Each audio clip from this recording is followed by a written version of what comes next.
ሻሎም ሻሎም ቤተሰብ እግዚአብሔር አምላኽ ሰላም ጸጋ ናይ ክርስቶስ ምስኩልኩም እዩ ከመይ ጸኒሕኩም እግዚአብሔር አምላኽ ስሙ ዝተባረኸ ይኹን ክብርና አምላኽና ይኹን ሎሚ ነዚ መዓልቲ ዝኸውን ናይ ህይወት ቃል ሓቢርና ክንካፈሊና ሎሚ እንካፈሎ ቃል ክሳብ ከም ሓለምቲ ትኾኑ አምላኽ ከገርመኩም እዩ ዝብል እዩ ሃሌሉያ ስለዚ ሎም ትሰምዑን ዘበልኩም ኩልኩም ክሳብ ከም ሓለምቲ ትኾኑ እግዚአብሔር ንኸገርመኩም ቢሬዲ ተዳሎ እግዚአብሔር ኣብ ዘመናት ኩሉ ንህዝቡ እንዳደነቀን እንዳገረመን ይኽሳብ ሰዓት ዝመጽዩ ሎሙን ኣይተቀየረን ንህዝቡ ሕጅውን እንዳገረሙን እንዳደነቆን እግዚአብሔር አምላኽ ክብርና አምላኽና ይኹን መጽሐፍ ቅዱስ መዝሙር ዳዊት 126 ጥቅስ ሓደ ከምዚ ይብል እግዚአብሔር ንሙሩኻት ጽዮን ምስ መለሶም ከም ሓለምቲ ነበርና ኢሉ ሪኢኹም እግዚአብሔር አምላኽ ንሙሩኻት ጽዮን ምስ መለሶም ሲ ከም ሓለምቲ ነበርና ኢሉ ኣብ ሰዓት ዝተወሰዶም ነገር ነይሩ እዩ ኣብ ሰዓት ዝኻብ ኢዶም ዝኸደ ነገር ነይሩ እዩ ነገር ግን ነቲ ካብ ኢዶም ዝኸደ ኣብ ክምለሰሉ ይኽእል ኢሎም ዘይሓሰብሉ ሰዓትን ጊዜን እግዚአብሔር ነቲ ኸይዱና ዝብልዎ ምርኮ ናብ ኢዶም ብዘገርም መንገዲ ኣምጽኡስ ክሳብ ከም ሓለምቲ ነበርና ዝብሉ ገይርዎም ኣሕዋት ሓደ ነገር ክነግረኩም ምናልባሽ ኣብ ሰዓት እዚ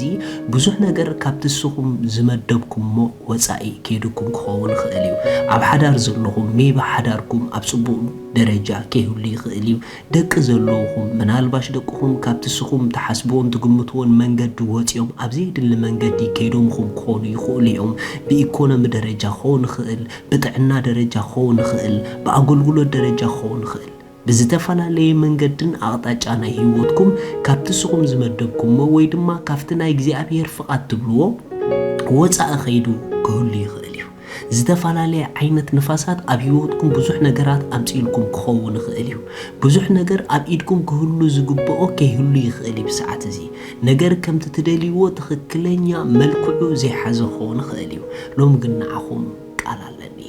እግዚአብሔር አምላኽ ምርኮኹም ከም ሓለምቲ ገይሩ ንዓኹም ኣብ ኢድኩም ከእትወልኩም እዩ ምኽንያቱ እግዚአብሔር አምላኽ ናይ ደቁ ምርኮ ብምንም ዓይነት መንገዲ ኣብ ካልእ ስፍራ ኸይድ ሰውኢሉ ይርኢን እዩ ስለዚ ሎም መዓልቲ ሓደ ነገር ክነግረኩም እቲ ኸይድኩም ዘሎ ብዘገርም መንገዲ ናብ ኢድኩም ምእታው ስለ ዘይተርፎ ንምድናቕ ተዳለዉ ንምግራም ተዳለዉ እግዚአብሔር ከደንቐኩም እዩ ስለዚ መጽሐፍ ቅዱስ ከምኡ ኢሉ ሽዑ ኢሉ ኣብ ጥቕሲ 2-5 ዘሎ ድሕሪኹም ሽዑ ኣፍና ብሰሓቕ መልሓስናውን ብእልልታ መለአ ሽዑኡ አሕዛብ ነዚኣቶም እግዚአብሔር ዓብ ግብሪ ገበረሎም ተባሃሉ እግዚአብሔር ዓብ ግብሪ ገበረልና ንሕና እውን ተሓጎስና ወ እግዚአብሔር ንወሓይዝ ደቡብ ከም ወሓይዝ ደቡብ ጌርካሲ ንምሩኻትና መለሶም ሽዑ ዝብል ቃል ኣብ ህይወትኩም ክፍጸም እዩ ከመይ ማለት ሽዑ ዝብል ቃል ኣብ ህይወትኩም ክፍጸም እዩ ሽዑ ዝብል ቃል ማለት እግዚአብሔር አምላኽ ነቲ እትደልይዎ ብዘገርም መንገዲ ተቋጻጺርኩምሞ እትርእሉ መዓልቲ ሽዑ ክስሑቅ ኢኹም ሽዑ ክድነቕ ኢኹም ሽዑ ክትግሮም ኢኹም ነገር ግን ሎሚ ንምግራም ልብኹም ኣዳሉ ሎሚ ንምድናቕ ልብኹም ኣዳሉ ንምንታይ ኢኻ ትዳሎ ዘለኻ እንተ ተባሃልኩም ዝድነቐሉ መዓልቲ ቅድመይ ስለ ዝርኢ ዘለኹ እግረማለኹ በልዎም እግዚአብሔር አምላኽ ንምርኮኹም ከም ሓለምቲ ክሳዕ ትኾኑ ከደንቐኩምን ከገርመኩምን እዩ ኣብ ዘይተጸበኹሞን ኣብ ዘይሓስብኩሞን ሰዓት ነገራት መልክዖም ሒዞም ክጸንሑኹም እዮም ሪኢኹም ማርዶካይ ኣብ ዘይተጸበየ ሰዓት ንርእሱ ኣብ ሰረገላ ናይ ንጉስ ይረኺቡላ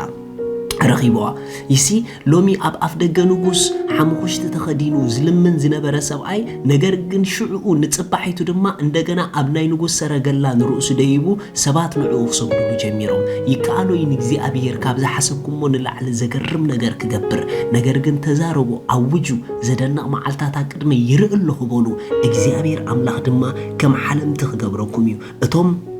በንብዓት ዘርኡ በእልልታ ይዓጽድልዎም እዩ ዘርኢ ተሰኪሙ ብብኽያት ይወፍር እንዳእቲ ተሰኪሙ በእልልታ ይምለስ ስለዚ እንዳእቲ እልልታ ተሰኪሙ ናባኹም ጎጽ ይመጽእ ኣሎሞ ንእልልታ ልብኹም ኣዳሉ ንስሓቕ ልብኹም ኣዳሉ ኣብ ቅድሚኹም ዘለዋ ናይ ምርኮ መዓልታት ደኣ እምበር ናይ ብኽያት መዓልታት ኣይኮናን ብነገር ኩሉ ብደቅኹም ብሓዳርኩም ብኣገልግሎትኩም ብቤትኩም ብኢኮኖሚኹም ብጥዕናኹም ብኹሉ ክትእልሉ ኢኹም እምበር ኣይክትበኺን ኢኹም ናይ ብኽያት ዘመን ሓሊፉልኩም እዩ ናይ እልልታ ዘመን ቅድሚኹም ዘሎ ኣምላኽ ሰማይ ዘደንቖም ሰባት ኣለዉ ንሶም ከዓ ንስኩም